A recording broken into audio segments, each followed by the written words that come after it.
باشە سڵاو ڕێز و خۆشەویستی بۆ هەموو لایەک بەم نیوەشەوە هاتمەتە سەر خەت بە ڕێزان ئایتخوا دنیایەکی چەند خراپە.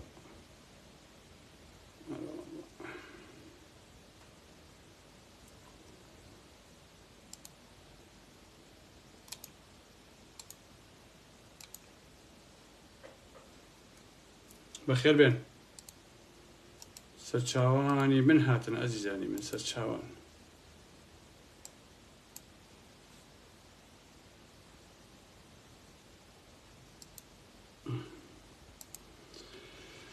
بەخێر بێن خۆشەویستان، بەخێر بێن سەر چاو. ڕێز و احترام بۆ هەموو لایەکتان هەیە. هیوادارم کە زۆر زۆر باش بن، ساخ و سەلامەت بن، دوور بن لە دەرد و بەڵا، خوا و پێغەمبەر دەستگێ بە باڵتانەوە. خۆشەویستانی ئارام ئەحمەد، ڕێز و خۆشەویستی بۆ ئێوە.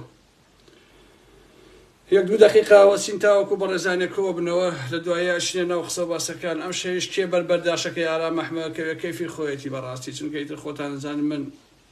ئیمتیحانی خۆممدا و قسە و شتەکانی خۆم ئەڵێم ویتر شێ پێ خۆشەوە باشە پێش ناخۆشە با بڕوا بۆ خۆی ئەتوانێت ئاوی سار بخواتەوە بە گۆی ژە و ئەزمڕ و ئەوانەیان سەرکەوێت مشکلی خۆیەتی. بەخێر بێن سەر چاوی من ئازیزان، بەخێر بێن یاخۆ.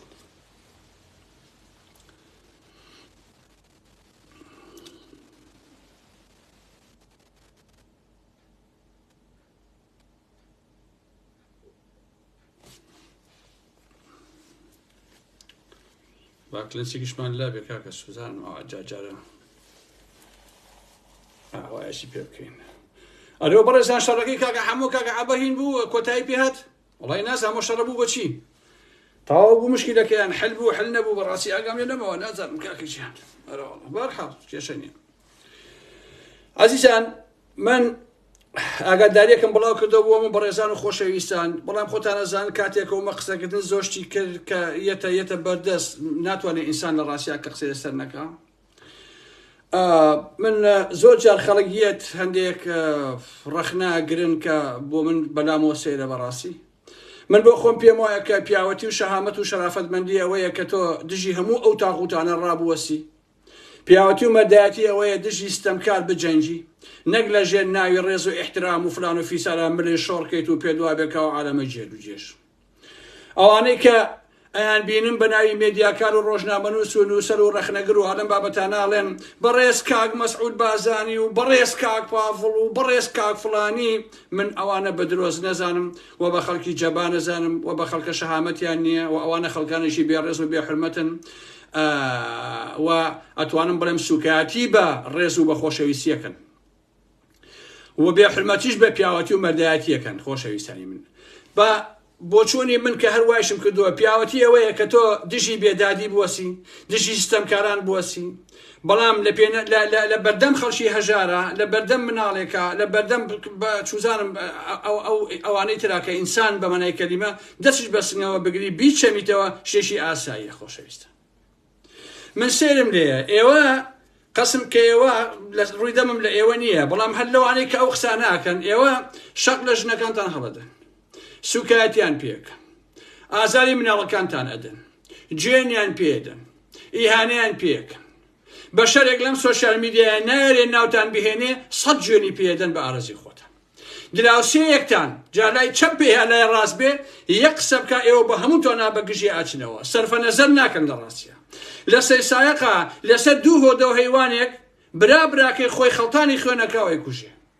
کەچی کاتێتە سەرچەتەکان دەبنە مامۆسای ئەخلاق. باشە دەبنە مامۆسای ئەخلاق. ئەمە جەبانیەتە لە حەقەتەوە تەسنۆچیە. بۆیە من هیچ کاتێ بڕوان بۆ شتانە نییە. خۆشەویستانی من و ئەیزانم ئەوانەی کە ئەو قسانەکەن بۆچی ئەگەر ئارام ئەحمەد قسە بکات چونکە چەک و جبەخانەی نییە هەزار بێحرمەتی پێکەی ئەی بۆ نایەری ئەو قسانە بە پاڤڵ و قوباد و بە شاناز و بە مەسعود بازانی و مەسوور و ئەوانە بیڕیت. کەواتە تۆ لە ڕاستیە کێشەکە یا بەرژەوەندیە یا توسنۆشی، بەڵام بۆ خەڵکە فەقیر و هەژار و دامەوە بێدەسەڵاتەکە ئازایت. پیاوی ئازایش ئەو کەسەیە کە بەگشت تەمکارەکە نابچێتەوە، بەگشت هەموو ئەو دزوو درۆزە نابچێتەوە کە تەنیان بۆ کۆمەلگایی باشووری کوردستان هەڵچنیوە. جا عەزیزان من هەمیشە پیاوی ڕەسەنم خۆشەوێ و ڕقم لە ئینسانی پیاوی ناڕەسەنیشە. ئازیزان و پیاوی ڕەسەنیش لە کردارە دەرەکەوێت پیاوی ناڕەسەنی بێعەسڵیش هەر لە کردارە دەرەکەوێت لەم ماوەیە ڤیدۆیەکم بەرچاوکەوت نازانم تەلەڤیزیۆنی کورسات بوون کوردستان نازانم کام بەڵام هەرحاڵی دەڤەری سلێمانی بوو هیچ نیەکێتی بوو پیاوێک هەیە چونکە بەڕاستی ئەسڵزادەیە ناوی جەمالی حاجی عەلیە خۆشەویستە طبعا بڕواتانە بێ من هەر ناشی ناسم بەشەکانە بینم 8 ملیۆن دۆلاری لە پارەی پاک لە پارەی کار و کاسپی لە پارەی زەحمەت پیا کردووە نەک بە پارەی دزی و گەنەخۆری و ئالەم بابەتانە هەساوە لە چەمچەماڵ نەخۆشخانەشی کردێتەوە بۆ ئەو خەڵکە داماوە قوربەسەری چەمچەماڵ بۆ ئەو کەسوکاری ئەنفال و ئالەم بابەتانە باشە و تویشێتی لە دوای 8 ملیۆن دۆلارەکەەوە چی تریشی پێویست بوو من هەر ئەیدەم نەخۆی دەرەخات نەمنێت بەسەر خەڵکاکات باشە نەدائەنیشێ خۆی فشکاتەوە بڵێ کاکە من ئەمەم کرد و ئەوەم کرد نەڕەسمی سێ بە چواری خۆی هەڵەواسێ بڵێ وەڵاری کاک جەمالی حاجی عەلی ئەمەی کرد و ئەوەی کرد و ئەوەی کرد بۆ چونکە شەهامەتی هەیە چونکە پیاوە ئینسان کە چاکەی کرد کە خێری کرد بە مانای کەلیمە نابێت جاڕی بۆ بدا کە جاڕی بۆ بدا ئەوە دنیاییە ئەوە خێر نییە باشە لە بەرامبەر ئەمیشا مەریوانێکمانەیە مەریوانی حاجی جەمال کە وەکو قارچک هەڵتۆقیوە چونکە سامانەکەی هەمووی دزیە چونکە کە ئەتوانم بڵێم هیچی نەبوو لە پڕێ بووە بە کوڕێ چونکە هەچی پارەی هەیە هەمووی بە دزی و درۆزنی دەستی کەوتووە 100,000 دیناری خوێڕی ئەخاتە زەرفێکەوە اینجارە ڕسمێکی سێ بە چواری خۆی دائەنێ کەسێک دائەنێ ئەوە 100,000 دینار بۆ فڵان کەس ڕسمێکی داناوە وەکو ئەوانەی سەدام حوسێنی زوویە ئەوانەی مەلام سەفا ئەو ڕسمانەی ئاوادانەوە بڵاویەکاتەوە خۆشی ئەزانێ کە تا دوافرسی پارەکانی دزی و تاڵە نییە حرامە پارەی ئیفە باشە بەڵام هەوڵێکی بێهودە ئەدا بۆ پاکردنەوەی پەرێزی خۆی ئەمە بۆ خۆی کارە ساتەکەی خۆشەویستانی بن باشە ئەمە خێر و سەدەقە نییە ئەمە تەنها و تەنها خۆناساندنە بە کۆمەڵگا دەیان ملیۆن دۆلار ئەدزێ هەڵ ئەسێ بۆ 2000 کەس خواردن ئەبایان ئەمە بە ئەوە بە بۆ ئەوەی خەڵک بە وڵای پیاوێکی چاکە بۆ ئەوەی دزیەکانی خۆی بشارێتەوە باشە چونکە کە تۆ خێرەکەی لای خوا ئەنووسێ نەک لە لای عەبدەکانی قەیوان و برادزەکانی شێخ فاخیری ساختەچی شێخ فاخیری گەورە مافیا و چەتە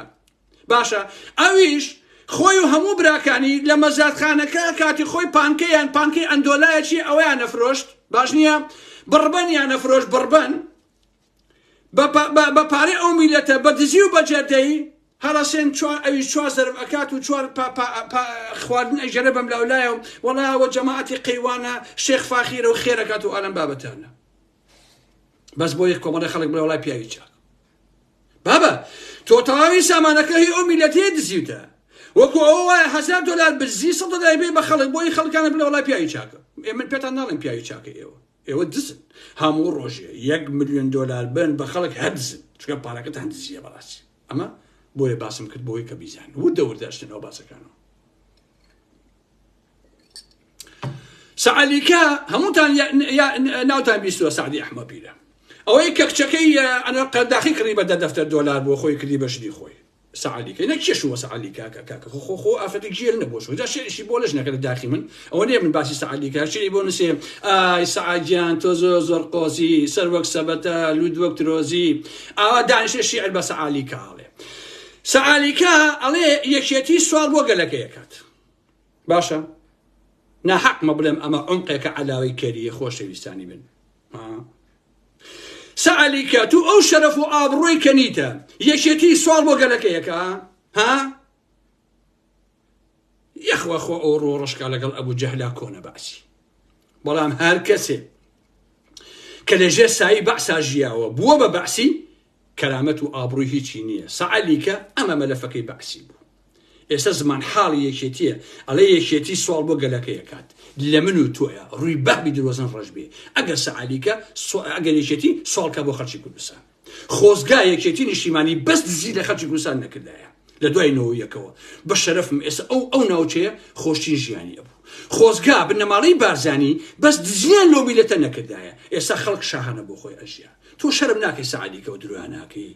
تۆ داناوەشەی لە ڕاستیە کورە مردوو بڵێ خەڵک جڕتەی بۆ لێ کاکە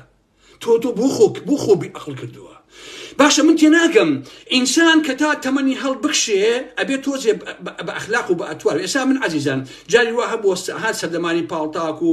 مەسەلەن 500 ساڵ بەلێ ئێستا 20 ساڵ بەلێ ئێستا کۆمەڵی قسە و باسم کردووە هەندێشی ئێستا کە گوێم لێ بێ خۆم تەریقە بمەوە چونکە ئەو کاتە گەنجتر بووم لە ئێستا ئێستا پیر نیم ها گەنجتر بووم لە ئێستا هەندێک قسەم کردو ئێستا پێم عیبە بیکەم چونکە ئینسان کە تەمەنی بە هەر بە سروش کە تەمەنی هەڵەکشێ بۆ سەرەوە ئەبێ عاقیبەت خێربی نەک عاقیبەت شەڕبی لە ڕاستیە بەس ئەمانە فاسدن ئەمانە بەڕاستی بێکەرامەتن بەمانای کەریمە. ئەگەر کەسێک کەرامەتی هەبێ ناڵێ وەڵایەکێتی سوال بۆ خەڵکی کوردستان نەکات کاکە تۆ لێمان مەجزە سوالمان نەیە بۆ من کە ئەی هەوار باش نییە؟ ئەمە سەعالیکەش من تەواو کرد بەزمی سەعالیک با بڕۆ بەلایشی خۆ وەڵای لیکەیە بەخواش نەکەی چوو بووتبووی هەموو بەیانێکە هەڵەسم سەر و سنگمەل بەهین ئەیشوە ئەوەی جێنۆکە هەبوو پەتاتێ تیا بوو زبرەکە داماوە بەوە ئەیشوە خانمێکیشە بەڵام حیفە بەداخەوە کەژنی سەعالیکێ پارەی بێ قیمەت ئاوالیەکە کشێکی وا ژنێکی وا خانمەکە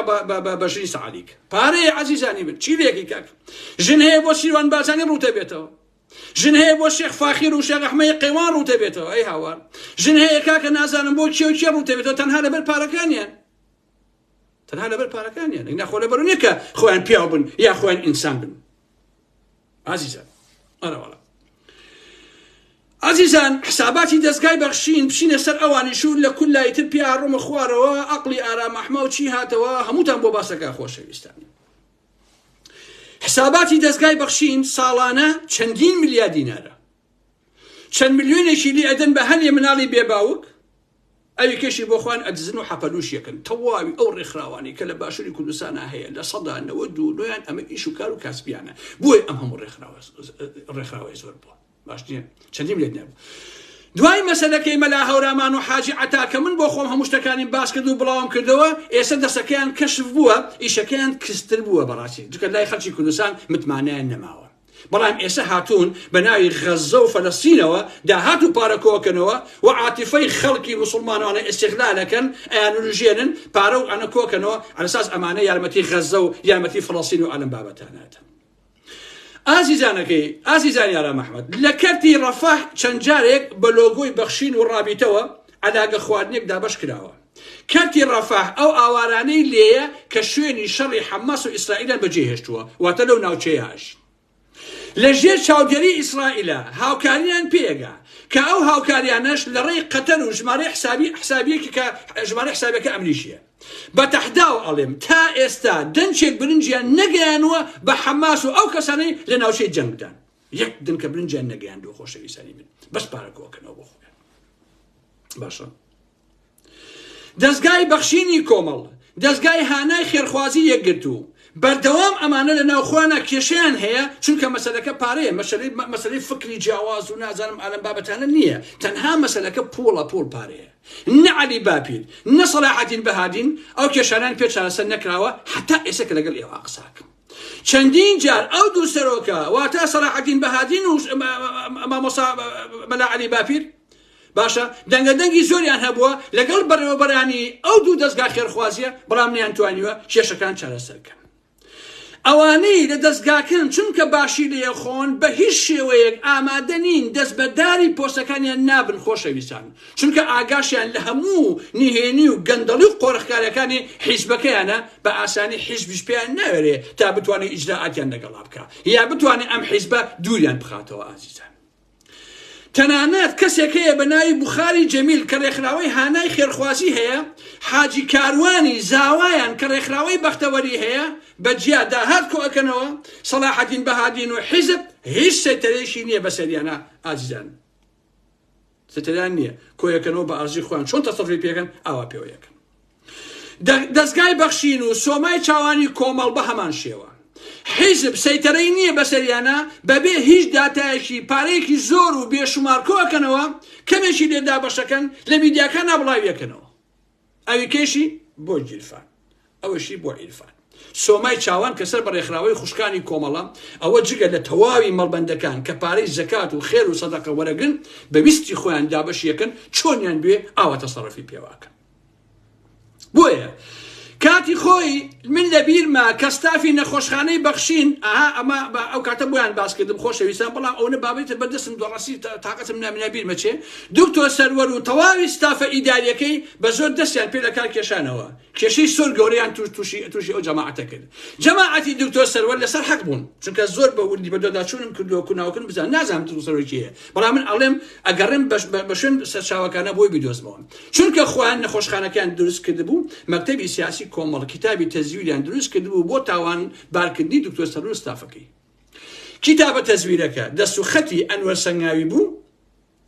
دکتۆر سەروەر و ستافەکەی نوسخە ئەسڵەکەیان لابوو چوون لە دادگای سلێمانی شکاتیان کرد کۆمەڵ دەڕێی عیلاقاتی خۆیان لەگەڵ ئێران و یەکێتی ئەو کێسیان بە حاکم هەڵاڵت داخست چونکە دۆڕابوون تێیدا سێری ئەم حیزبانەکەن خۆشەویستان چۆن ئیش و کاریان تەنیا بووە بە پارە پیاکردن بڕواتانە بێ ئازیزان ئەمانە بۆ گەنترین مەخلوقن بە ناوی ئاینی پیرۆزی ئیسلام و خواوە کە سەرقاڵی فێڵ و تەزویر و ساختەکارین جا ساڵی 2012 کاتە دژە تیرۆ دای بەسەر کەناڵی پەیامە لە کەناڵەکەوانەوە کردیان بە هات و هاوار و بێنە بە تۆڵێکی سووری گەورە پەخشیان کردبووە نووسی بوویان بەڕێزان خەڵچینە ئیسلام و پەیام لە خەتەرە گەورەکەدایە دوژمنانی دین ئەیانەوێ نوری پەیام بکوژێنەوە تۆسەری ئەم زۆڵانە بە ناوی خوددا و ئاینی ئیسلام و چیەکەن اینجا ئەیانوت داواتان لێ ئەەکەین هاوکاری کەناڵەکە بکەن و پشتێنەی ئەمنی دروستکەن بە چواردۆری کەناڵەکەدا وڵا خەڵکێکی زۆر لە پارە و ئاڵتون هاوکاریان هێنا و پشتێنەکەیان دروست کرد بە چواردۆری کەناڵەکەیە 5 کەسی ستافەکە کە خەریکی کۆکردنەوەی پارەکە بوون حاجی فاروقی کۆنە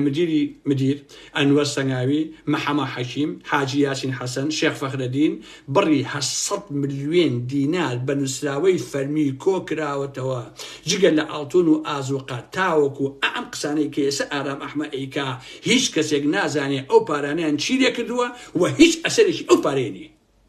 باشە 800 ملیۆن شینە دینار خۆشەویستە اینجا ئەم زۆڵانە زۆرینەیان ژنی دوو هەموو سێ هەموو چوارەمیان هێناوە کە ڕەفیقی کشتەکانی خۆیانن ئەمانە هێناویان باشە اینجا خان و ڤێلای جوان سیارە ئیتر بە ئارەزوی خۆیان شاهانە بۆ خۆیان ئەژین بڕۆسەیدیان کەمی پۆشتە و پەرداخ هەمووی جوان هەمووی کەشخا سپۆرت چونکە بە حادی کار و کاسبی ناکەن و پارەی بەلاژێتە بەدەستیان باش نییە جا ئازیزان ئەمانە چونکە لە ئاینی پیرۆزی ئیسلامە خێر و خێرات هەیە لەژێر ئەم ناوەیە دزیەکە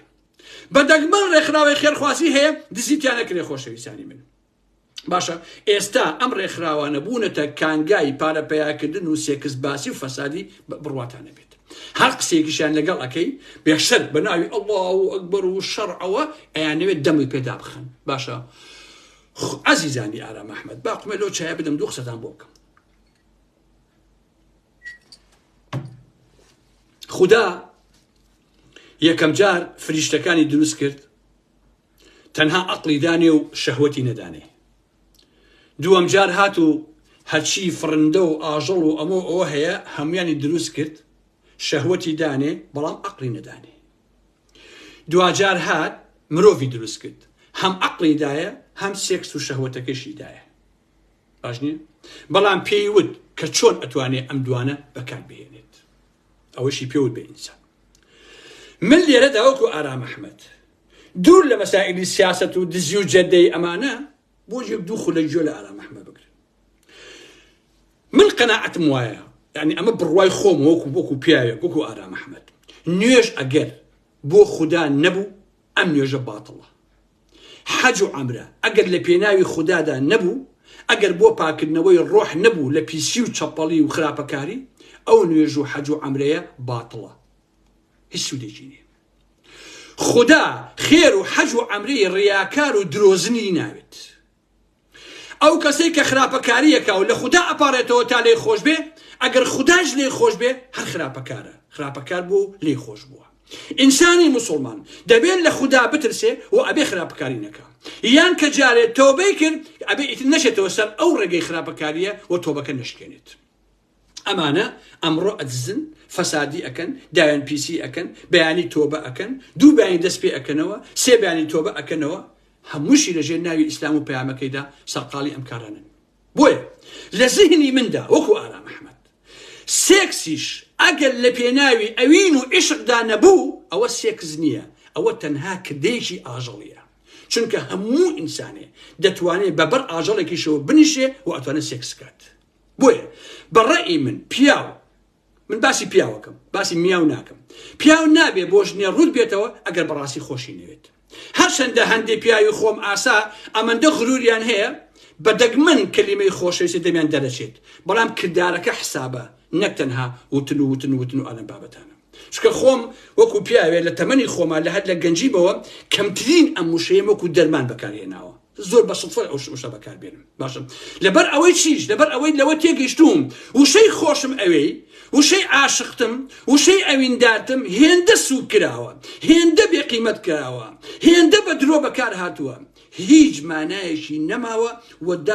داتەکێنراوە لە هەموو مەفهوم و مانە جوانەکانی ئەوینداری و عشق و خۆشەویستی. بۆیە پیاوی پیاوانە نابێ ئەم وشەیە بەکاربێنێت. باشە ئەبێ بەکردە بیسەلمێنێ کە ئایا بەڕاستی وایە یاوانە. بەڵام لە کۆمەلگای ئێمەیە ئەمەندە ئەم وشەیە بەکار هاتووە بە درۆ، کاکە بە چاتاڵێ خۆشمەوی یەکەم چات بۆی ئەنووسیاڵە خۆشمەوی خۆ جارێکە خۆ نابێت بزانیت تۆ بێ لێو کۆڵی بێتەوە لاقەتا ناکرێت هەروە بە ئاسانی ئەمانە دروست بێت لە ڕاستیە. بۆیە ئەم وشانە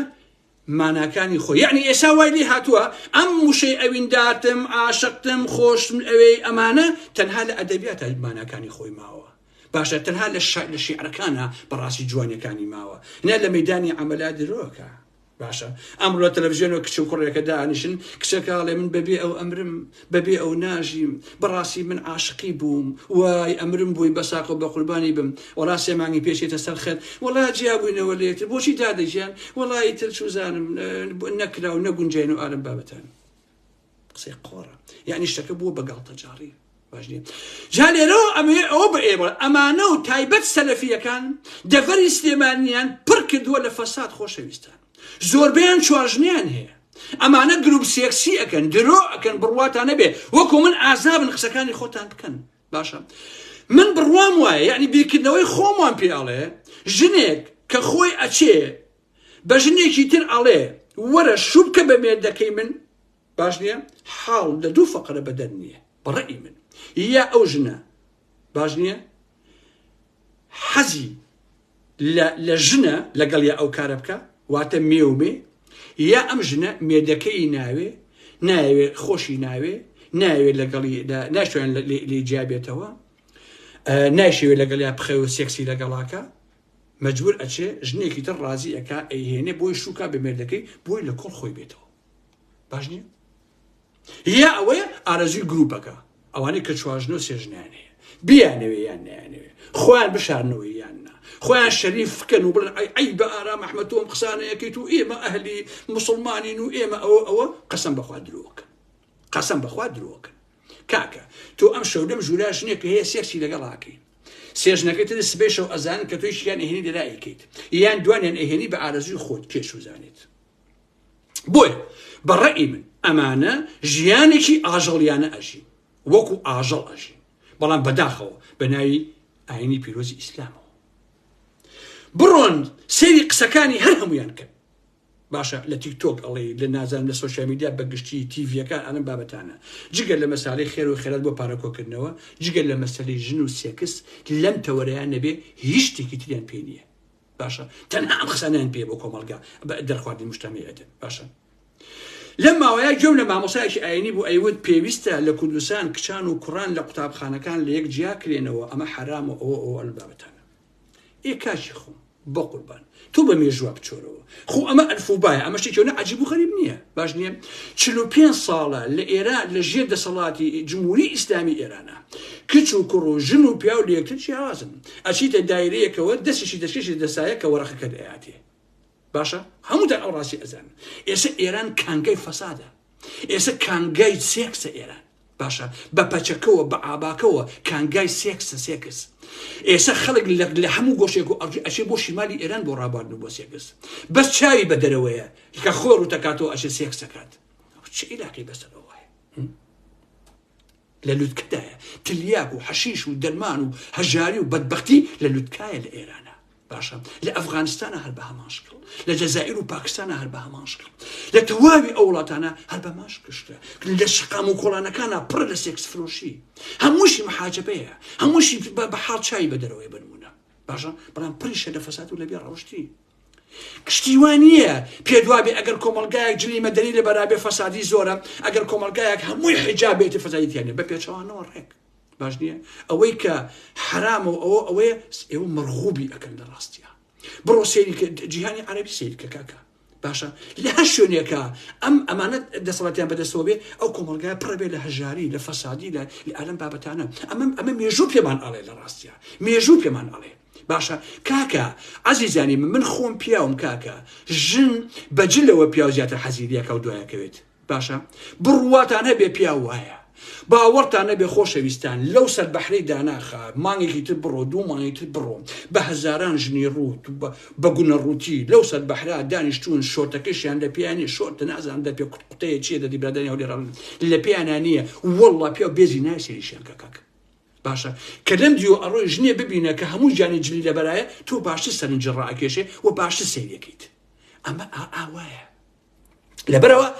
ئەمانە کۆمەڵی حقایقن کە لە مێژووی ئێمە سەپت بووە یعنی ئەمە سەلمێنراوە خۆشەویستانی من هەر لەو ئێرانیشا کە بە نمونە هێنامەوە لە ساڵ 65 بەشەرەکانی لە ژێر هێڵی هەژاریە و سوڵگەی بەدبەختیە شێخەکانی کوێت ئەوانەی سعود سەرقاڵی سێکسی مناڵن ئازیزانی ئارام ئەحمەد مناڵ بەکارەهێن بۆ سێکس بۆیە لە هەرجێ من باسی ئاینی پیرۆزی ئیسلام ناکەم ها خۆشەویستان ئەم دووشتە جیاوازە ئاینی پیرۆزی ئیسلام جیاوازە ئیسلامی سیاسی جیاوازە لە هەر جێگایەکە ئیسلامی سیاسی زاڵ بوو ژن و پیا و کچان و ئەمانە لە یەکتر جودا کرانەوە ئەو کۆمەلگایە ئۆتۆماتیکی دوای چەند ساڵێ غەرقە بێ لە فەسادی لە سێکس لە تلیاک لە دەرمان لە نازانمشی نمونونەکان هەر خۆتان سکاکە من قسە ناکەم خۆتان سەرنج بدەن خۆتان سەرنج بدەن سەی تورکیاکە من یەکەم جار کە هاتمە تورکیا لە قاسم پاشا بووم لە تەقسیمە ئەن جابخانەی تایە باشە بڕۆ سەیریکە بزانەکە وایە لە تورکیا یعنی تورکیا ئێستا کانگەی فەسادیە بۆ ئاگاداریتە ئێران کانگەی فەسادیە ئەفغانستانی ژێر قاعیدە لە ژێر دەسەڵاتی قاعیدە عەزیزان کوڕ کاکە پیاو هەیە لە تەلەڤیزیۆنی هۆڵەنداوە پیشانی ئەیە فەرماندەی هێزە چوار ژنیشی هەیە 20-15 مناڵیشی لە ماڵۆ داناوە سێکسیان لەگەڵاکەن باشە لەگەڵ کوڕی 15 ساڵ 12 ساڵ 10 ساڵ ئەنە بابەتانە سەرتاپا ئەفغانستان بووە بە کانگەی فەسادی نێر و نێر هەموو دنیا ئەوە باسیەکە خۆشەویستانی من باشە هەموو ئەمانە مەکتەبەیەکیان لە پشتی خۆیان داناوە شارەزایشن لە کۆمەڵی ماوەسەکە هەر ڕخنەیەکیان لێ ئەگرێ یەکسەر لێن ئەمە تەخوین دەکەن بەچی کاکە ئەمە کافرە ئەمە بێدینە ئەمە یعنی خۆیان کرد بە نوێنەری خوددا بەشە نارێ قسێ بکە یەکسەر تەخوین دەکەن بە کافر و بەنازانشی ئارەم بابەتەن با بە کافر نین ئەمە ڕاستیە بۆیە هەموو ئەمانە بە نەزەری من بەکرێگیرایی دەرەشین باشە بۆ ئەوەیە کە کەلتور و داب و ڕسووی میلەتانی ئێمە نەهێڵن باش نییە فەسادی و دەستپیسی و ئەمانە بڵاو ئەکەنەوە لە کۆمەلگای ئێمەیە کێ تەمەنەکانی وەکو من وایە پێش ساڵی 90ەکان کۆمەلگای ئێمە چۆن بوو کاکە وەڵڵا لە سلێمانیە خۆشەویستانی من چۆن ژنیتیا بوو خەریکی ئەو کارە بوون هەموو سلێمانیەکان ئەیان ناسین کاکە من لە حوزەوەشکەکە دوکانمان هەبووە دوکانی ئیشی پێڵاو لە زەڕنگەرەکانە چەند ساڵێک لەوێ من بوو ئاگام لە هەموو شتەکان بۆ کاکەجان کاکە کەی ئەو شاری ئێمە ئاوا بوو کەی هەولێر ئاوا بوو کەی ئێستا گوندی لوبنانی لە هەولێرە ئاواکە کاکە ئێستا کچ پیشانەیە دوێنێ بینیومە ئەڵێ پوری بە قوربانی بێ کوڕەکەش مەم چێکرێ کاکەجان هی پوری بەساقەتەن ڤیدۆکە براتە لێ بۆی ناتم ئەتوانە خۆتان ڤیدۆزم بیبینن کاکەجان باش نییە هەموو گیانی جلێکی لەبەرایە تەسک ئاوا لێ کردووە بە نمونە کوڕەکەش دەدواوەتی ئاساس برایەتی باشە ئەم کۆمەلگای ئێمە چی وای لێ کرد ئێوە واتان لێ کرد یەکێتی و پارتی زائید ئێوە باشە ئێوە ئەڕۆن چوار ژنە هێن بە یەکەوە شەوانە سەرقاڵی سێکس و ڕابواردن گەنجەکان فێری ئەمە کردووە باشنی ئێستا لەتیفی سەلەفی خۆشەویستە تو شەرەفتە ئایا حەزرەتی محەممەد خۆی ڕۆشتووە بڵێ ئەم شوێنە بەرماڵە بەوەندە پارە وەرن نوێژی تیا بکەن ئایا هەر چواریارەکەی حەزرەتی محەممەد ئەبوو بەکر و عومەر و عوسمان و عەلی و ئەمانیان کردووە بە درێژایی مێژوو ئایا هەموو ئەوانەی کە لە دوای ئەوە هاتوون لە تاریخا هەیە شتێکی ئەوەی تیابێت ئەڵێ ئەم مزگەوتەمان کردوێتەوە شوێنی بەرماڵێک بە $650 باش نییە ئەژڵێ خێرەکەی زیاترە باشە یعنی بەگشتی لەتیف بە ناوی مزگەوت و بەهشت و بەرماڵەوە دوایە داوای 470 دلارەکە کە بە حاسی بە حساب کراوە خۆشەویستان ئێوێ 470 دلار بخاتە گیرفانی لە مزگەوتی باشتا تەنها لەبەرەوەی کاڵێ من شوێنێک ئێم بە 650 دلار باشە مسلمانانی بەڕێز ئەگەر دەماڵەکەی خۆتان نوێشکەی خوا ئاگای لێ نییە ئەگەر لە مزگەوتی گەورەی بیکەی دەفڵان ئەمە ئەو بیکەی خوا ئاگای لێ نییە ئەگەر لەسەر عەرزێ بیکەی خوا ئاگای لێ نییە خۆ لە شوێنێکی شاکە من ئاگادارم بۆ نمونە لە شوێنێکی چۆڵەوانیەیت ئاولانیە ئەگەر بەگڵ ئاوا بکەی ئەتوانی نوێژەکە بکەی هەر بەگڵ ئاوا بکەی بۆچی دوای سەلەفیەکەوە دوای عەبدولەتیفی سەلەفیەکەن کاکە بۆچی ئەبێ ئێوە ئەم پارەیە بن بگەم ژێنرێن ئەم پارەیە بە بەرتیفی سەلەفی بۆ خۆی بیخوا چوار ژنی هەیە ئەم ڕیش ئەوە بۆیاخەکە بە حیاتی پیر نابێ بە حیاتی کار و کاسبی ناکە شەو تابیانی خەریکی سێکسە لە چاوانەوە بۆ ئەویتر لەویترەوە بۆ ئەویتر ئەمە چ قیمەتێکی هەیە ئێوە ئەچن ئەچن پارەدن بەمە کاک بۆچی ئێستا لە قوم هەمان حاڵەتی خۆشەویستان بڕۆن سێریکەن ڕۆژنامەکان بڵیان کردن لە قوم ئەڵێ هەر کەسەیە لە قومە عەرس بکڕێت لە شاری قوم و ئەلە بابەتانە ئەو عەرزە خۆی بەهەشتە تۆ کە ئەیکڕی یعنی ئەچیتە بەهەشت ئەوە خەڵکی بۆ ئەحمەقەکە بەداخەوە بەڕاستی کە چۆن ئەو ئاینە جوانیان ئاوا لێ کردووە ئێستا ئەمانە بە ناوی ئەم ئاینەوە خەریکی ئەم پارەپیاکردن و فەساد و بێڕەوشتن خۆشەویستان بۆیە کاکە لە تیفی سەلەفی کابرایەکی داوێن پیسە لە تیفی سەلەفی کابرا کوڕژنەکەی خۆی نردووە دەستی قورئان بخوێنێ لە تیفی سەلەفی ئەچێ بە جێبەجێ سێکسی لەگەڵاکە ساڵێ دوایەوە دەنگەکانی بڵاوە بێتەوە ژنەکە مەجبوری ئەکا دوای ئەچێ مارەیەکات باشە ئەمە بەڵگەیە لەسەر ئەوەی کە کابراایەکی داوێن پیس و فاسدە باشە جاڵێن ئەو توێتی چی خۆشی ئەو توێتی تۆ بەشە بەرماڵەکە بکڕە ئەگەر پارەی ژنەیت تۆ ئەشتە باشت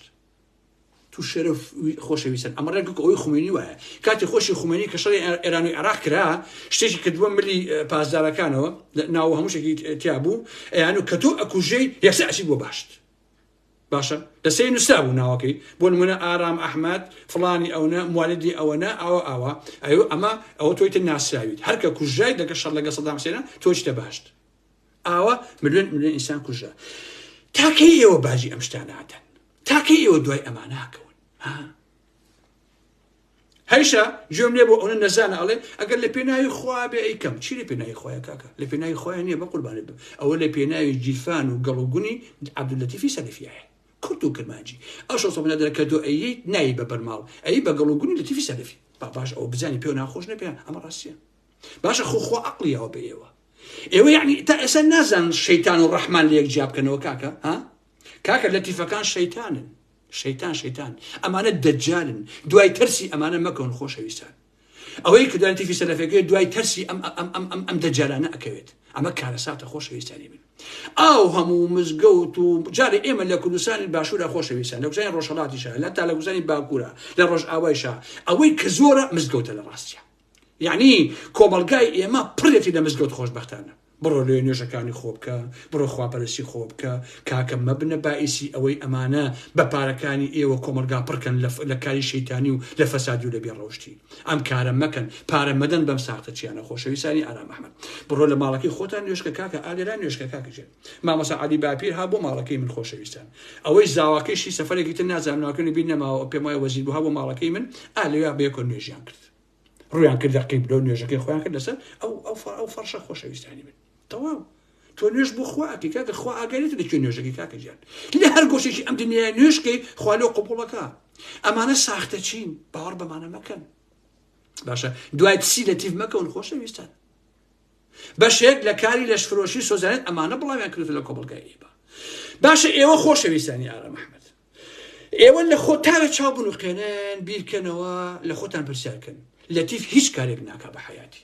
نە کۆمپانیا هەیە على ساس نە بازرگان و نە هیچ باشە ئەم هەموو دەور و دوکان و ژیانی بەچی داناوە تەلەڤیزیۆن و ڕادیۆ و فلان بەچی داناوە باشە هەمووی بە پارەی سواڵی و دەستماچکردن و دزی و درۆزنی و جاسوسی بۆ تورکیا و بۆ سعود و بۆ ئەلەم بابەتانە جاڵن پاڤڵ تاڵەبانی 2500 بەرماڵی کردووە هیوادارم وانە بێ بەڕاستی بۆیە لەسەر ئەمی پاڤڵ تاڵەبانی قسە ناکەم چونکە بەڕاستی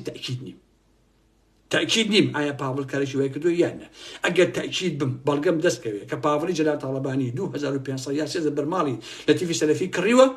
قەسەم بەخوا سێدانە مانگی ڕێک بەدژادی پاڤڵەکەم بەڵام ئێستا کە قسە ناکەم بەڕاستی بەڵگەم پێ نییە نازانم ئایا ڕاستە یا ڕاست نییە کە هیوادارم ڕاست نەبێت باش با بچینەوە سەر باسەکەی تر و دەوردە پەلەمەکە هیچ تەحملتانێ بخۆشەویستە زانیاریەکانی دەستگای بەخشین کە بۆتان باسکەم بۆ ئەوی ئەمانە هەمویان بناسن چەندین لایڤیکەشم ئەبێ لەسەر زۆربەی ڕێکخراوەکانی کرد شێخ فەخرەدین لە دەستگاکە وازی هێناوە ئازیزان پاش هێنان و بدنێکی زۆر داوای ئەوەی کردووە مەلاعالی دوور بخرێتەوە بەڵام بڕیار دراوە بۆ یەک مانگ مەلاعالی سەڵ بکرێن شێخیش وتبووی ئەی پاشان وتوانە یان دێتەوە یان نایەتەوە یا هەردووشیان لابرێن شێخیش لە فیکەی خۆی گەیشتووە خۆی دەستی لە کار کێشاوەتەوە والی و سەرباز کە ستافی شێخ فەخرەدین بوون لە پێش ڕەمەزانە چۆنتەوە بۆ ماڵەوە خۆشەویستە ڕێبوار میرانی بەناوی وەرگرتنی ماڵاتی درێژەوە خانوەکەی سلێمانی فرۆشتووە چۆتەوە بۆ گوندەکەی خوان دەڤەری هەولێر گوندێکیان شدەوە بێ بۆ خۆی خەڵکی ژیانی خۆیەتی باشە خانووی کردووە مەڕوو بزنی کڕی و ئالم بابەتان ڕێبوار میرانی یەکەم جار کە دەستی کرد بە پێشەکردنی بەرنامەی بەخشین هیچ شتێکی نەبووە ئازیزان لەسەر حسابی بەخشین موچەی باش خان و سیارە هەموو شتێکی بۆ کڕاوە باشە والله منطقیتیان نیە خۆشەویستان من ڕێکخراوەیەکم هەبێ خەریکی دژی و تاڵانی پارەکۆکردنەوە باش نییە والله ئەو دوعایەتە خوا ئەگەر من ڕازگۆنیم لە پەیامەکەی خۆمە خوا من سوکات بەڵام ئەشۆ بیلا خوا لە تیفی سوک کردووە کە ئارا مەحمە ئاوا باسیەکات خۆ من نەچوم دزیکەم نەچوم ژنی خەڵک داگیرکەم کاکە نەچوم ژێر بەژێر لەگەڵ چاوانە سێکسکەم کاکە لە تیفی سەلەفی ڕۆشتووە خوا بۆ من سوکە کاکەم قابلە خوا دوای قسەی ئێوەیەکەوێن نە خوا خۆی ئەزانێ عەبدەکانی خۆی چیەکە باش نییە تەواو باشە نەخۆشخانەیەکیان نەخۆشخانەی بەخشین لە سلێمانی کە ئێستا ڕاستەوخۆ لەگەڵ ئەنجومەنی باڵا مامەڵاکە بە پشتیوانی ئەنوەر سەنگایی و ڕێبوار حەمەد باشە ڕێبوار حەمەدیش کە وەکو بیستومە کۆیلەیەکی ئایارەی 24 مامۆستا عەلی باپیرە بەبێ گەڕانەوە بۆ دەستگای بەخشین ئەمە جێکێکە لە هۆکارەکانی تووڕەبوونی شێخ فەخرەدین ئەوەی کێشانێک کە هەیە بە کورتێکی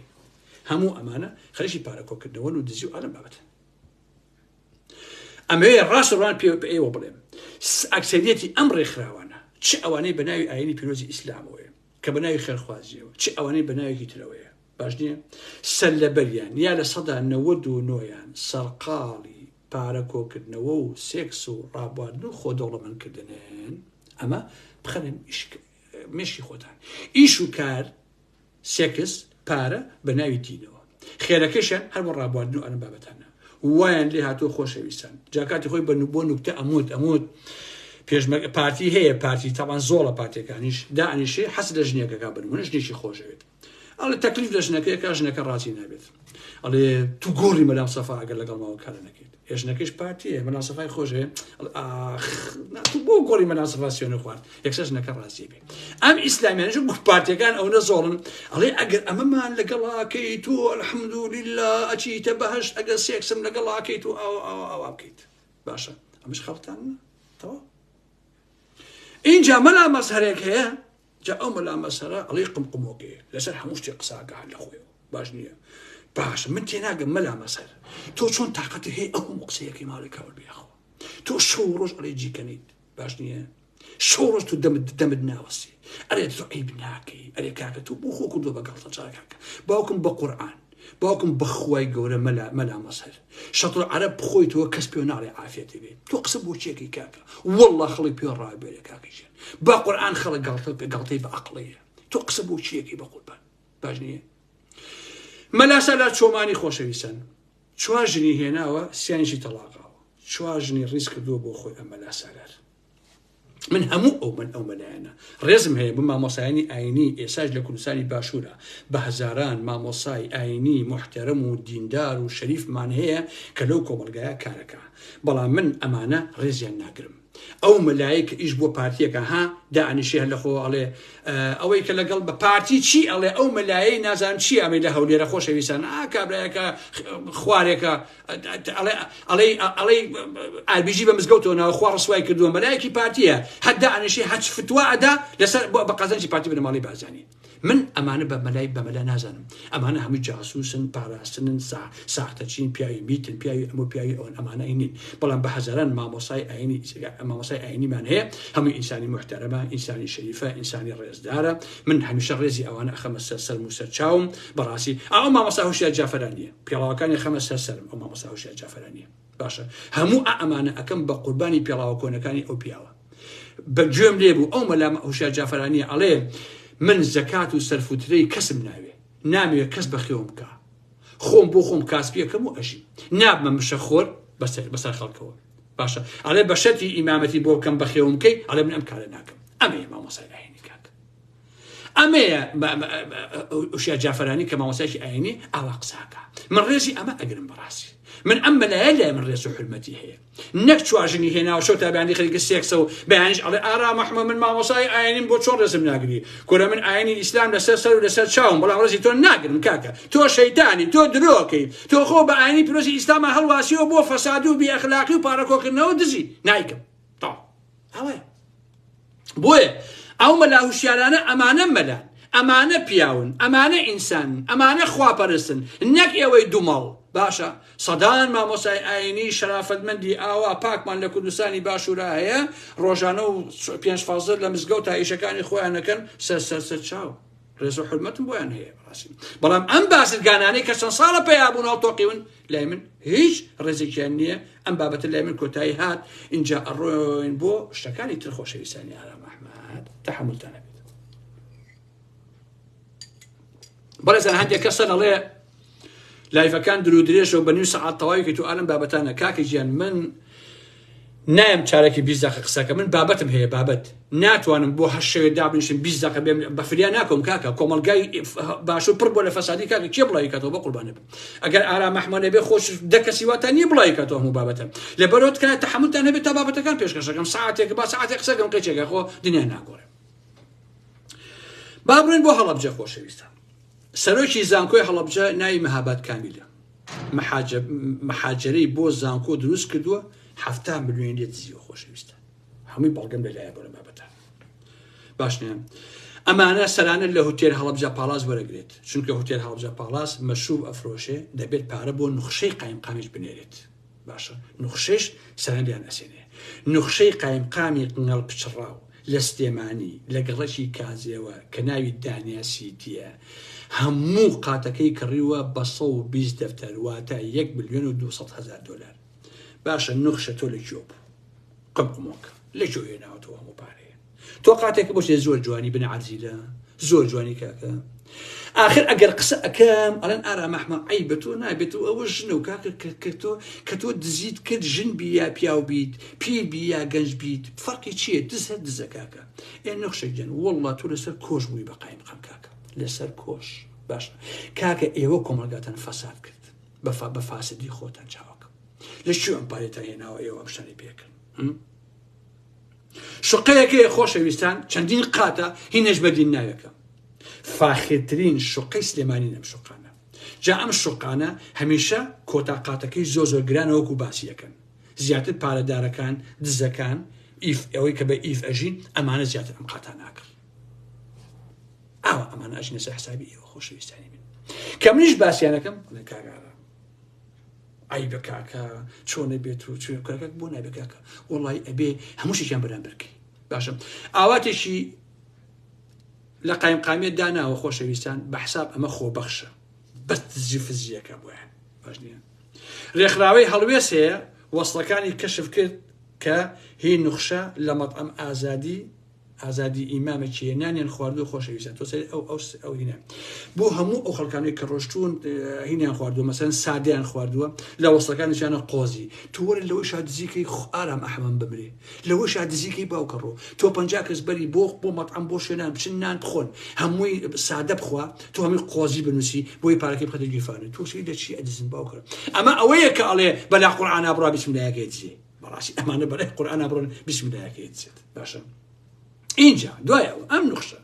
باخێکیە لە گوڵ باخەکەی نوخشە 24 سەعاتە کارەبای بۆ چوو باشە لەسەر دایرەی کارەبا عەمود و سیم هەموو شتێکی بۆ چوو ئەخە تخوا نوخشە تۆچی ئەی هاوار کاکە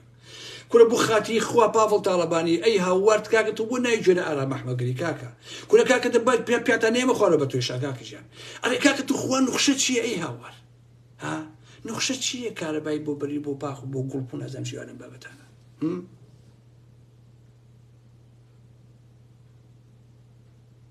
نەوت بنێرە بۆ هەڵەبجە نوخشە لێدزیت باش نییە والله نەوتیان بردووە بۆ ئەو هەڵەبجە ئەم زستانەی کە ڕۆی تەنکەرەکە دیار نەماوە ها تەنکەرە نەوتەکە دیار نەماوە خۆشەویستان ئەوەی کە لێ ئیشەکە هەمووی دزوێتی کەچی پاڤڵ تاڵەبانی دەڵێ وەڵا هەڵەبجەیەکی بۆ نەکراوە ئێ عەزیزەکەی من پاڤڵ گیان چاوەڕاستەکەی ئارام ئەحمە کورە بەمی وانێ بم بەڵام بە ساوەرەوە ئەرێ کاکە تۆ گلەی لە شیەکەی تۆ ستافێکی داناوە لە هەڵەبجە هەمووی دزە هەمووی بی ئەخلاقە هەمووی بێڕەوشتە پاڤڵ گیان ئێ تۆ ئەم نوخشۆ داناوە و فڵانە داناوە بۆ سێکس و ڕابواردن و بە شوو خواردنەوە و ڕابواردن و دڵ و دگدگ و ئەنم بابەتانە ئەی خەڵکی خزمەتی خەڵکی هەڵەبجە بکە کاکە من بیکەم وڵا بە من ناکرێت کاکە گیان خۆ بە قوربانە بە ئەیدۆ ئەوە کابراگەی بە ناوی ئاسۆ بامۆچیە نەزانم چیە هەر چەند مانگجارە بێت چەند وەرەقێ بنێرە بۆ هەر بۆ خۆشی بینێرە بۆ نوخشەوانم بابەتانە بۆ خۆتان بۆ خۆتان بێ ناو ئەو قایمقامێتە پڕ بۆ لە ئینسانی خۆبەخش هەموو بۆ پارەکۆکردنەوە بۆ دزی ئازادیەکەی ئازادی محافظ جا ئازادی محافظ خۆشەویستان کاتی خۆی لە مابەری سلێمانی قەناسی دزیوە قەناس لە کەشکۆڵ شتێکەیە ئەها بەهادین ئەوەی کە مرد یادی بەخێر پێشمەگەی دەین بوو بەهادینی شیان پێوە بەناوی دایک و بانگیان نەکرد کە جا دەوری جوانی هەبوو لەگەڵ ئەم ماهیر و لەگەڵ ئەمانەیە بەها بەهادین فەرماندە ئەبێ پێشمەرگەیەکی لایە ئەچێتە ئاودەسێکەوە لە ئاودەسەکە دوو لە ڕووی ئێوە جوان هینەکە ناپێشێ هەر پێشی دای قەناسەیەەکە ئەمیش دوێکێت دەرەوە بەهادین ئەچێ بە ئاودەسەکە ئەڵێ کوڕی باشتۆ لەو تۆزۆ نایپێکی سەر قەناسە بۆ چیە ئەوە لەسەر ئەم ئازادی محافیزە بوو خۆشەویستان ئازاد ئەو کاتە قەناسی دزی بوو ماڵەوە بێ تۆ قەناسی بۆچی لەو کورۆ نایپێکیت باشە ئەمان ئەوە ماڵی ئاوا بێت تۆ محافیزی هەڵەبجە بیت خۆت پارێزگاری هەڵەبجە بی خۆشەویستان بچیت بیر لێ بدەیت بیری سووری بە دزی و بیر لێ بیت خواوەرە ئینجارە شەقمە بە باشە کاکە گیرایش بە بیرەکەەوە خۆشەویستان بەڵام دوای 1 ساعت ئەوەی کە بیرەکە گەندە بوو ئازاد کرد چکە یاسا و دادگا دەدەن هەم هێر خۆیان حتا بیر هەڵکەنەکەیش ناوی ئومێدی عەلی ڕابە بووە خۆشەویستانی ئاوا بۆم هاتووە ئەمە ئەو داماوەشیان قوڕ کرد بەسەرە ئەڵێ کاکە بیر هەڵ ناکەنم قەدەغەیە مەحافیز دەڵێ کاکە بۆ منە تۆواقع چێ وەرە هەڵیکەنە ئەچەی بیرەکاڵەکەنێ دوای ئاوا ئەبێ بکرد اینجا ئاسۆی ئازادی محافظ هەموو شوێ لە باخەکەی ئاسۆ بامەکی لە دەڵەمەڕێ کوێیە باشە ئەوش دەوێ باخیەیە ئەو کە ئەم ئادەش دانیشۆ شەو ڕۆژ فول سەرخۆشە خۆشەویستە یعنی محافیزەکەت کاکە پاڤێل لە هەڵەبجە بە سەکرانی شارێ بەڕێوە بە ئێ بە سەکرانیش وەڵی پاڤڵ گیان شارێ بەڕێوە نابرێ بە قوربانە بم ناکرێ بەڕاستی ئەوە ئازاد دەڵاڵێکی هەیە بە ناوی سەردار جەمشیدی نازانم چییە ئەوە چێ پارە لەم لەلا وەرەگرێتەوە ئەوە کات ئێ کاکە ئەمە چێ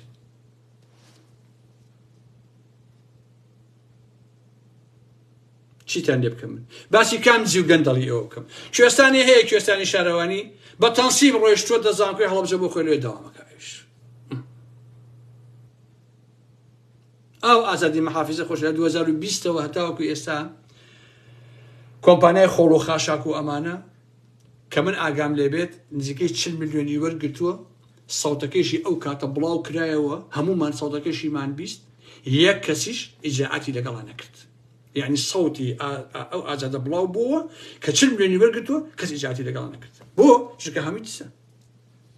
باشە هەموو ئەمژن پیاوانە هینی پاڤڵشن کەچی وەکو وت نادی هەڵەبجە پاڤڵی و خزمەتی هەڵەبجە نەکراوە وەڵی پاڤڵ جان خزمەتی هەڵەبجە ئەوە ناکرێت بە قوربان بە دز درۆست نیە بەمانە ناکرێت بڕاستی تۆ کۆمەڵی دز و بێشەرەف داناوە کردە بە حاکمی هەڵەبجە کەچی ئەڵێ هەڵەبجەیەکی بۆ نەکراوە ناکرێت بەوە نەکاکە تۆ کۆمەڵی دز و مافیا داناوە نوخشە کچێکی خۆی نادێت تۆ سەری ئەم هەموو شاکە لە قنە لە ئێمە بوون بەشت خۆشەویستان ئەی هاوار نوخشە تۆ چیت کاکە ئەخە تۆ چیت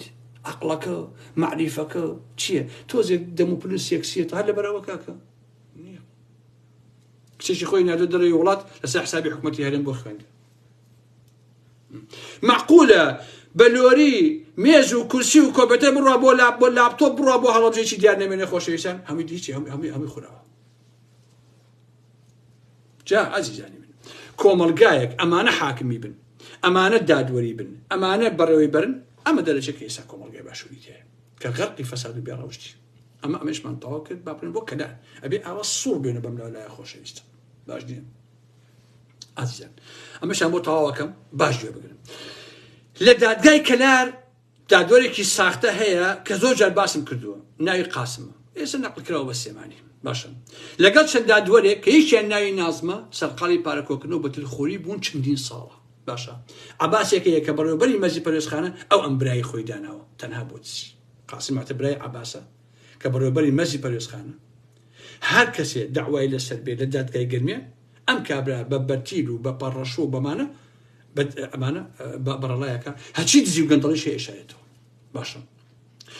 ئەم دادوەرە هەر ساڵە دادوەرە نازانم موچەکەی مانگانە چەندە بەڵام لانی کەم ئێستا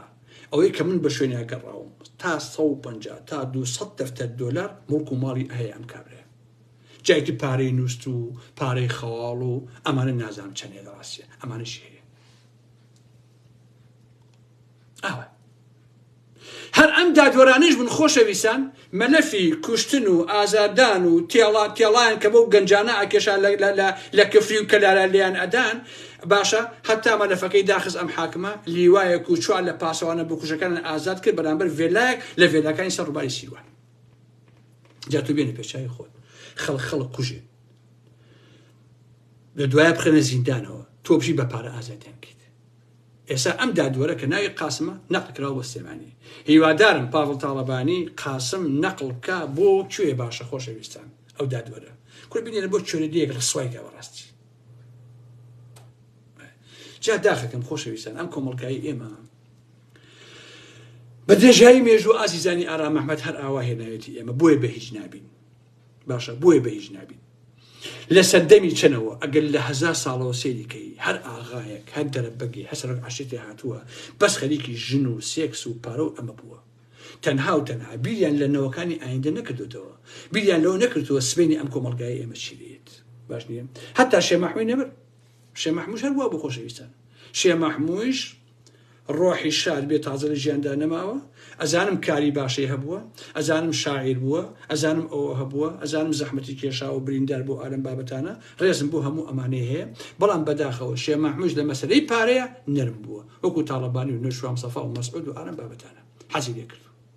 حەزی لە پارە کردو ئەویش.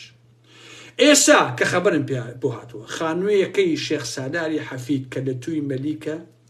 1000 مەترە خۆشەویستان ئەیانوێ بیفرۆشن نرخەکەی 3000 دەفتەر دۆلارە 3000 دەفتەر دۆلار خانووەکەی شێخ سالاری حەفید لە توی مەلیک. باشە خێزانەکەی لە نایەکە شەڕیانە ئەویان ئەڵێ من هەڵێگرمەوە ئەویان ئەڵێ نەخێت بۆ من هەتا ئێستا ساغ نەبووتەوە نەیانتوانێت بیفرۆشن یعنی بەس ئەم خانووە بای 3000 دەفتەر دۆلار کە بۆ نەوەکانی ماوەتەوە هێنی شێ مەحموود بەداخەوە بەڕاستی بەداخەوە. بۆیە کورد کە وەختێ بە هیچ ناگا تەنها نانی ڕۆژ ئەخوات خۆشەویستان لەبەر ئەوە ئێمە نە کۆمۆنیستەکە بە فریامان کەوت نە ئیسلامیەکە بە فریامان کەوت نە نەتەوە پەرستەکە بە فریامان کەوت نە کەسێ هات هەوڵ با ئێمە ڕزگارکە لەمە جارزگای نەتەوەی ئەڵێ نیشتیمانی ئەڵێ ئینسانی ئەڵێ هیچێکێک نەها بەڕاستی ئێمە ڕزگار کرد. بەداخەوە هەر کەسێ هات بە ناوی کوردایەتیەوە بە ناوی کۆمۆنیستەوە بە ناوی دینەوە هەر کەسێ هات تەنیا و تەنیا قوڕی کرد بەسەر ئەو میلەتەیە خۆی دەوڵەمەند کرد ژیانی شاهانەی بۆ خۆی بنەماڵ و کەس و کارەکەی دروست کرد و خەڵکە داماوەکەش قوڕی کرا بەسەر ئەو تەواو ئاوای. باشە لەسەر ئاواتی شێخ جەناب باسی ئەو شتانە بکە خۆشەویستان بابەتێکی ترم هەیە بۆتان باسەکەم لەسەر ئاواتی شێخ جەناب ئەوش ئێستا نەخۆشەویستان. باشە بەڵگەم لەلایە بەڵگە بە مۆر و بە ئیمزاوە ئەگەر پاڤڵ تاڵەبانی ئەیەوێت من بەڵگەکەی بۆ ئەنێرم باش نییە لە کاتی خۆیان بەڵگەتان پیشانم بۆتان یەکەم هینی ئەو ئاواتی شێخ جەنابە وێنەی ئەو سووتەیەم لایە کە ناوی بێستون و مامۆسایە لە کەلار و ئالەم بابەتانە کە پیاوی ئاواتی شێخ جەنابە وێنەکەم لەلایە کە 100 دۆلار و پارەی ئاوا بەدەستەوەیە خۆشەویستە وێنەی نووسینگەکەی ئەوەی کە نووسینگەکەی بەڕێوە باهێنی ئاواتی شێخ جەناب لامە کە کچی فارس شەو لەگەڵی ئەخواتەوە. باشە هەموو ئەو بەڵگانم لە بەردەستایە هیچ قسەیەک ناکەم لە خۆم ئەگەر بەڵگەم لە دەستان نەبێ خۆشەویستە منطقی تیان نییە ئەمریکا ئاواتی شێخ جەناب بۆ ئەمانەیکەن هەموو ئەمانە لە لایڤێکی ترا بۆتان باسەکەم زۆر بە جوانی باید تێ بکەن. ئیتر لەوە زیاتر قسەتان بۆ بکەم خۆش نابێ لەبەرەوەی نزیکەی 50 دقیقەیە قساکەم لە ئێساوە بەخواتان ئەسپێرم تاوەکو بابەتی تر لەسەر گەندەڵی لەسەر دزیەکان ئێمە خزمەتان هەمووتان بۆ باسەکەم خۆشەویستانی ئارام ئەحمەد داوا لە خەڵکەکەم لە بادینان لە هەولێر لەمانە کۆمەڵێک دزیم بواتۆ لە هەولێرە ئەوانشم بۆ باسەکەم کە چۆن ئەوانە خەریکن خەریکی ئەو دزی فزیانن یەمەوە خزمەتان بۆ کۆمەڵێ بابەتی تر شەو شەوگاتان خۆش بێ حرمەتێکی زۆرم بۆتان هەیە هیوادارم کە لە هەر شوێنێکان ساخ و سەلامەت بن شەوتان خۆش بێ خۆشەویستانی بەخێرچن